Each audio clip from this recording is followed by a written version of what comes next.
Check this out. Have you caught wind of the latest talk in the maritime world? Does history teach us to learn from our mistakes? Or are we destined to repeat the same mistakes over and over again?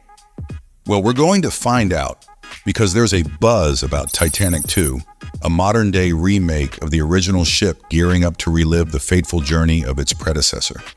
It's stirring up quite the anticipation and intrigue among sea enthusiasts standing on the cusp of witnessing history repeat itself, albeit with a modern twist. So will Titanic 2 finally take the plunge on its maiden voyage in 2024? That's the burning question we're here to explore today. Join us as we unravel the fascinating details behind the construction and design of the Titanic 2 project. We'll indulge in some speculation about what lies ahead for this ambitious venture. Oh, and before we dive in, a quick reminder to hit that subscribe button and give this video a thumbs up to show your support for our channel. Thank you very much. It really helps. Now let's cast our minds back in time. When the original RMS Titanic set sail in 1912, it was hailed as a marvel of engineering prowess. They said it was unsinkable, but we all know how that turned out. The tragic saga that followed, with the ship meeting its demise after colliding with an iceberg, sent shockwaves across the globe. Despite its state-of-the-art technology and safety features, the Titanic's fate served as a sobering reminder of the fallibility of human innovation. The concept of Titanic replicas isn't a new one. It gained traction after the wreck's discovery in 1985, reigniting worldwide fascination. Clive Palmer, a visionary entrepreneur, was among the first to propose constructing an almost identical replica in 1998, complete with cutting-edge navigation and safety technology. The idea even made a buzz in Popular Mechanics magazine, getting everyone talking. But despite the initial excitement, the project hit a snag with funding. Couldn't secure that $500 million, and slowly it slipped out of the limelight. Then there was that Swiss company with dreams of their Titanic replica, aiming for a launch by 2002. But surprise, surprise, financial challenges struck again. It's like a broken record, right? Seems like getting the cash for these projects is always the toughest part. But in 2012, Clive Palmer, an Australian mining magnate, enters the Titanic's tale. He had this big vision for Titanic 2, almost an exact replica of the original. Talk about ambitious. He even wanted it to be the flagship for his maritime company, Blue Star Line, paying homage to the original operators, the White Star Line. Palmer's team went all out, working with top architects and historians to make sure Titanic 2 stayed true to the original while meeting modern safety standards. They even got a shipyard in China on board to kickstart the construction. Titanic 2 will be just like the original, but with some tweaks for safety. Same length, same decks, and they're planning to recreate the whole class system, just like before. It's pretty cool, right?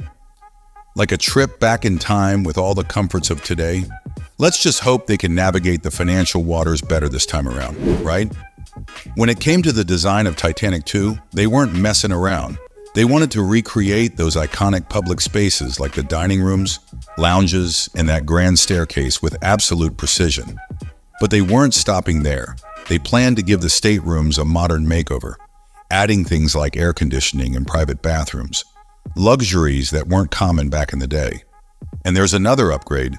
Instead of sticking to the old-school coal-fired steam engines like the original Titanic, they were going for a diesel-electric propulsion system. Yeah, it was all about efficiency and keeping up with environmental regulations. When it came to the ship's hull, they didn't mess around either. They swapped those old riveted iron plates for a welded steel hull, complete with a double bottom for extra strength. Plus, they added more watertight bulkheads and doors controlled by fancy electronic systems to beef up the ship's flood protection, a major upgrade from the manual systems of the past. And let's not forget about navigation. They were pulling out all the stops there too. I'm talking state-of-the-art radar, sonar, and satellite communication systems, giving the crew real-time info on everything from weather conditions to potential hazards. Safety first, right?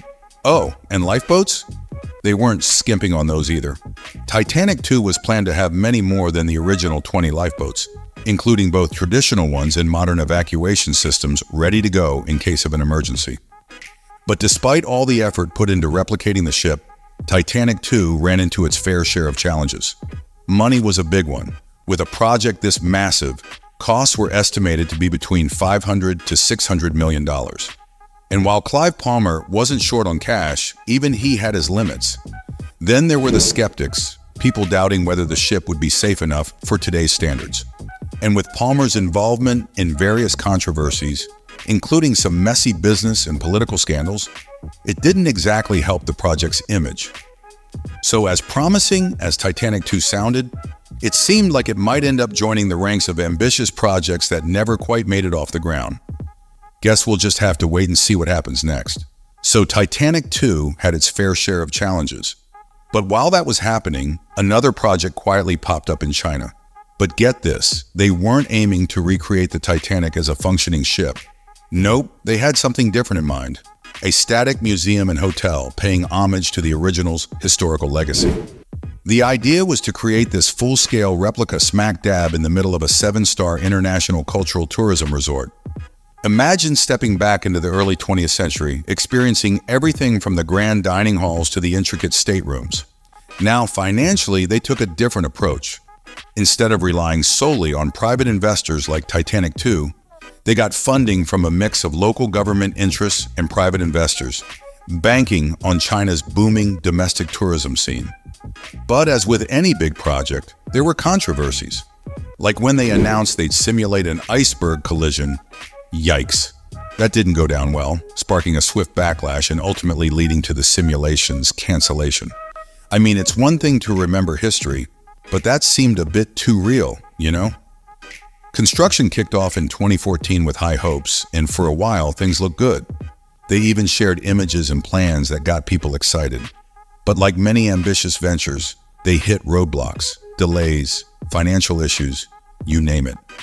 Then 2020 came and, well, the whole world came to a stop. Everything with the project went sideways. International travel froze like an iceberg. Supply chains got delayed or stalled out, and investor confidence took a nosedive. Suddenly, the future of the Titanic replica seemed uncertain, just like every other tourism project in 2020. Now, the big question is, will Titanic 2 ever see the light of day? It's a complex mix of finances, investor interest, and the ever-changing post-pandemic world. But if it does happen, it'll be more than just a tourist attraction. It'll be a tribute to history, a chance to step back in time, and a sobering reminder of one of the most tragic maritime disasters in history. What do you think? Should the Titanic 2 be built, and if so, should it be on land or at sea? Comment below with your suggestions. I read every single comment. Also, don't forget to like and subscribe now, and we'll see each other in the next video.